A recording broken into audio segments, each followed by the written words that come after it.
Assalamualaikum warahmatullahi wabarakatuh. Alhamdulillah wassalatu wassalamu ala Rasulillah wa ala alihi washabihi wa mawala. La haula wala quwata illa billah. Alhamdulillah, pada kesempatan pertemuan kelima melalui online ini kita masih diberikan usia oleh Allah Subhanahu wa taala. Pada pertemuan kelima ini kita akan membahas fikih muamalah yang berhubungan dengan akad tabarru wakaf. Definisi wakaf apa? Wakaf menurut bahasa al-habsu, menahan. Sedangkan menurut istilah menahan harta yang bisa diambil manfaatnya. Dan zatnya tetap di tangan wakif dan terhindar dari unsur transaksi seperti diperjualbelikan, dihibahkan, atau diwariskan. Dalil hukum wakaf pertama Al-Quran surat Ali Imran ayat 92 dan Al-Hajj ayat 77. Ini salah satu contoh dalil Quran, sebetulnya masih banyak yang lain. Ali Imran ayat 92, lan tanalul birra hatta tunfiqu mimma tuhibbun. Kamu sekali-kali tidak akan mencapai kebaikan yang sempurna sebelum kamu menapakkan sebagian harta yang kamu cintai. Al-birra di sini mengandung arti wakaf, salah satunya kebaikan di sini. Kemudian Al-Hajj ayat 77, wa'al khairul la'allakum tuflihun. Dan berbuat kebaikanlah engkau supaya engkau mendapat kemenangan. Al-khair, kebaikan di sini mengandung arti wakaf. Kemudian hadis diantaranya masih banyak sebetulnya hadis yang lain. Jadi yang paling terkenal ini, apabila manusia meninggal dunia maka terputus selamanya kecuali 3 hal. Pertama sedekah jariyah, kedua ilmu yang bermanfaat, yang ketiga anak soleh yang selalu mendoakan orang tuanya. Hadis riwayat Muslim, Abu Dawud, Tirmidzi dan Nasa'i dari Abu Hurairah. Hadisnya yang terkenal, idza mata ibnu Adam in qata amalu illa min salasin shadaqatin jariyatin aw ilmin yuntafa'u bih aw waladin sholihin yadullah. Sedekah jariyah di sini menurut para ulama diartikan wakaf. Kemudian dari hukum yang ketiga ijma'. Para sahabat juga para ulama tidak ada yang menentang mengenai keberadaan wakaf karena telah dipraktekkan sejak zaman dahulu. Hikmah wakaf apa saja? Yang pertama sebagai pintu taqarrub kepada Allah, pintu mendekatkan diri kepada Allah, yaitu dengan jalan wakaf. Tadi dalam Al-Quran diterangkan al-khair, al-bir, kebaikan, sebagai bentuk taqarrub kepada Allah Subhanahu wa taala, mendekatkan diri kepada Allah Subhanahu wa taala. Kemudian yang kedua mengokohkan kasih sayang. Dengan kita mewakafkan suatu benda, berarti kita telah mengokohkan kasih sayang di antara kita. Terjalin penuh persaudaraan, bisa juga persahabatan juga. Kemudian mengokohkan kemaslahatan umat.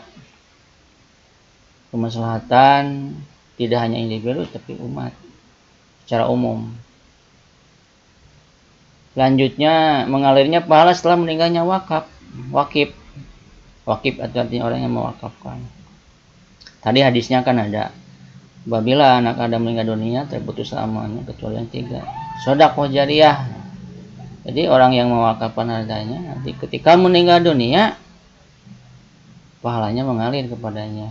Nah, ini bukan sedekah jariyah itu di sini yang artinya. Kemudian rukun dan syarat wakaf. Menurut para ulama, mayoritas ulama, rukun wakaf ada 4. Pertama, orang yang mewakafkan atau wakif. Kedua, orang yang menerima wakaf atau mauquf alaih. Yang ketiga, barang yang diwakafkan, mauquf bih. Yang keempat, sigat. Tidak diharuskan adanya qabul dalam wakaf. Kemudian syaratnya apa saja? Di antaranya syarat yang berhubungan dengan wakif, ahliyatut tabarru. Ahliyatut tabarru itu artinya orang yang ahli atau cakap, kompeten dalam melakukan kebaikan. Karena wakaf merupakan sebuah jalan kebaikan, maka orang yang mewakafkan harus ahlinya, kompeten. Kemudian syarat mauquf alaih, cakap hukum, hampir mirip. Mauquf alaih itu orang yang menerima wakaf. Artinya dia sudah terbebani oleh hukum taklif, bukan anak kecil atau bukan orang yang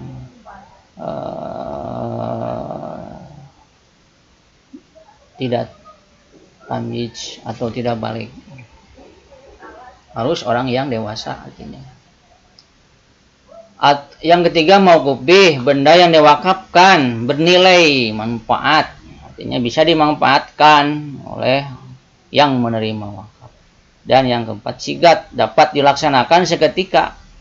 Artinya ketika seorang wakif mau mewakafkan benda, maka jangan dikaitkan dengan peristiwa akan datang atau belum terjadi. Itu tidak boleh. Harus memang ketika itu juga saya mewakafkan sebidang tanah untuk ini, gitu. Jangan seperti gini, saya mewakafkan tanah ini jika si dia datang ke saya. Itu tidak boleh.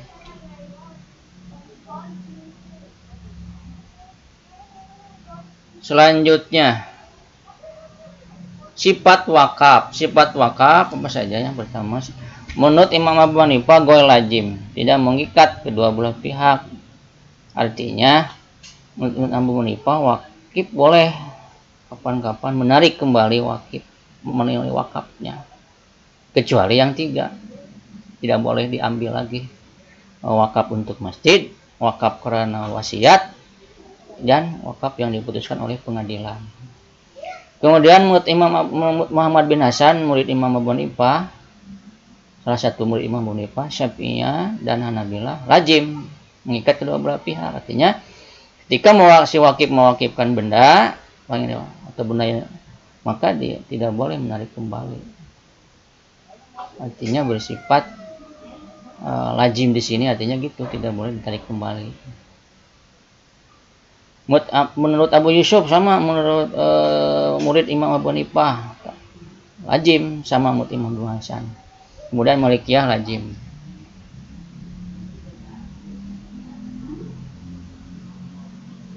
Lalu sekarang macam-macam wakaf. Macam-macam wakaf secara umum ada dua. Pertama wakaf ahli atau dzuri, kedua wakaf khairi. Wakaf ahli atau dzuri wakaf yang diperuntukkan khusus keluarga. Contohnya, seseorang mewakafkan sebidang tanah sawah, hasilnya untuk keperluan pengurus masjid atau madrasah, untuk keperluan sehari-hari makan dan minumnya, tapi termasuk keluarga. Ini kita temukan di masyarakat seperti itu. Artinya khusus keluarga yang mengelola masjid atau madrasah.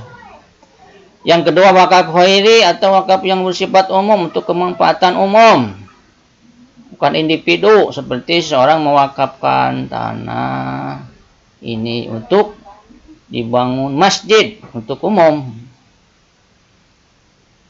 Seorang mewakafkan tanah untuk jalan, lewat orang ke sini, itu umum.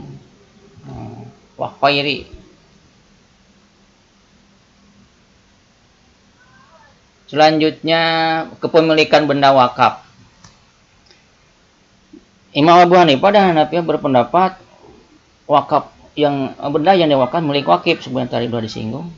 Artinya dia berhak menarik kembali wakafnya.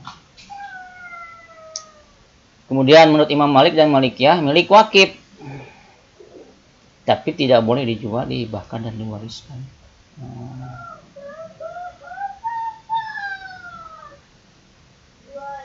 Kemudian menurut Imam Syafi'i dan Syafi'iyah milik Allah. Ketika seorang mewakafkan benda, maka bukan milik dia lagi, tetapi milik Allah. Oleh karena itu tidak boleh ditarik kembali. Yang selanjutnya menurut Imam Ahmad dan Ahmad bin Hanbal dan Hanabilah milik mauquf alaih. Seorang mewakafkan benda maka menjadi milik mauquf alaih atau penerima wakaf. Untuk konteks sekarang mauquf alaih ini bisa lembaga, bisa organisasi, bisa perorangan. Semuanya diatur dalam undang-undang. Bagaimana akan dibahas di depan. Menurut Dohiriyah sama seperti menurut Imam Syafi'i dan Syafi'iyah milik Allah. Berakhirnya wakaf. Wakaf berakhir untuk wakaf sementara atau muaqqat bila mana benda wakaf rusak, masanya berakhir atau masanya berakhir. Nah, ini menurut Imam Malik wakaf itu boleh untuk sementara, boleh juga untuk selamanya. Menurut imam yang lain yang Syafi'iyah harus muabad, harus selamanya. Ketika wakaf diperuntukkan untuk sementara seperti Imam Malik, maka masanya berakhir atau bendanya rusak.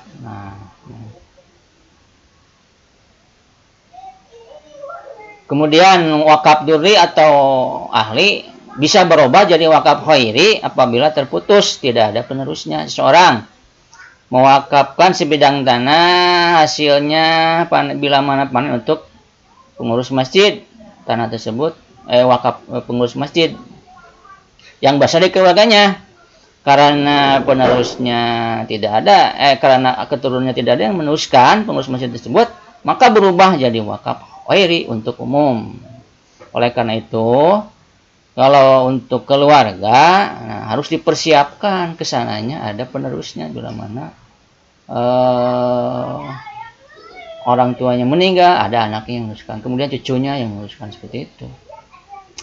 Lanjut, wakaf khairi apabila terputus tujuannya maka berubah jadi hak fakir miskin. Seorang mewakafkan sebidang tanah untuk kepentingan pesantren atau masjid, ikrarnya seperti itu. Tapi yang menerima wakaf mauquf alaih tidak melaksanakan apa yang diikrarkan oleh wakif tersebut, terputus tujuannya, bukan yang dituju, seperti untuk maksiat dipakai dan lain sebagainya, tidak amanah intinya. Nah, maka wakaf tersebut berubah jadi hak fakir miskin. Nah, sekarang apa saja produk hukum wakaf di Indonesia? Pertama, peraturan pemerintah nomor 28 tahun 1977 tentang wakaf tanah milik. Nah, semula wakaf itu khusus tanah milik dengan aturan ini. Kemudian berkembang KHI Kompilasi Hukum Islam Instruksi Presiden nomor 1 tahun 1991 buku ketiga tentang wakaf harta benda. Jadi berkembang lagi, asalnya tanah milik jadi harta benda. Kemudian yang terakhir Undang-Undang nomor 41 tahun 2004 tentang wakaf. Ini lebih berkembang lagi. Yang tadinya wakaf itu dalam sebelumnya, aturan sebelumnya terutama fikih tidak diatur mengenai wakaf uang, dibahas dalam Undang-Undang nomor 41 tahun 2004 boleh wakaf uang. Boleh juga wakaf untuk sementara. Yang sebelumnya dalam peraturan sebelumnya tidak dijelaskan. Nah, ini semakin berkembang tentang proses tentang peraturan tentang wakaf, regulasi tentang wakaf. Boleh wakaf uang dengan cara kita berurusan dengan lembaga keuangan syariah.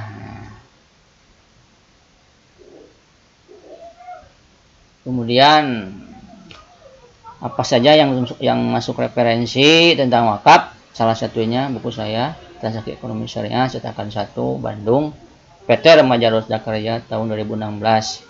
Kalau kitab-kitabnya banyak, kitab kontemporer seperti Ahkamul Waqfi karya Muhammad Abu Jarrah dan lainnya. Kalau dalam kitab fikihnya banyak. Kalau dalam kitab Hanafiyah, kitab Bada'i Sonai Al-Kasani ditemukan kitab tentang wakaf. Begitupun dalam kitab Malikiyah ada Khirah Qurafi, kitab Syafi'iyah, atau Al-Majmu' Imam Nawawi, atau juga kitab Hanabilah Al-Mughni Ibnu Qudamah.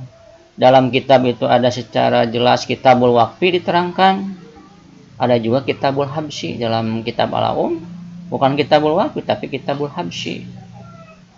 Begitupun dalam Ibnu Hajam Al-Muhalla karyanya sama. Dalam hadis pun sama, ada yang Kitabul Waqfi secara tegas, ada yang Kitabul Habsyi. Oleh karena itu pantas kalau secara definisi wakaf itu al-habsyi menahan, karena para ulama pun dalam referensinya tidak sama, ada yang Kitabul Habsyi, ada yang Kitabul Waqfi, begitupun kitab hadis. Itu saja para mahasiswa, pertemuan kelima ini dicukupkan. Insya Allah di pertemuan ke-6 kita lanjutkan dalam tema yang berbeda. Akhirul kalam, wassalamualaikum warahmatullahi wabarakatuh.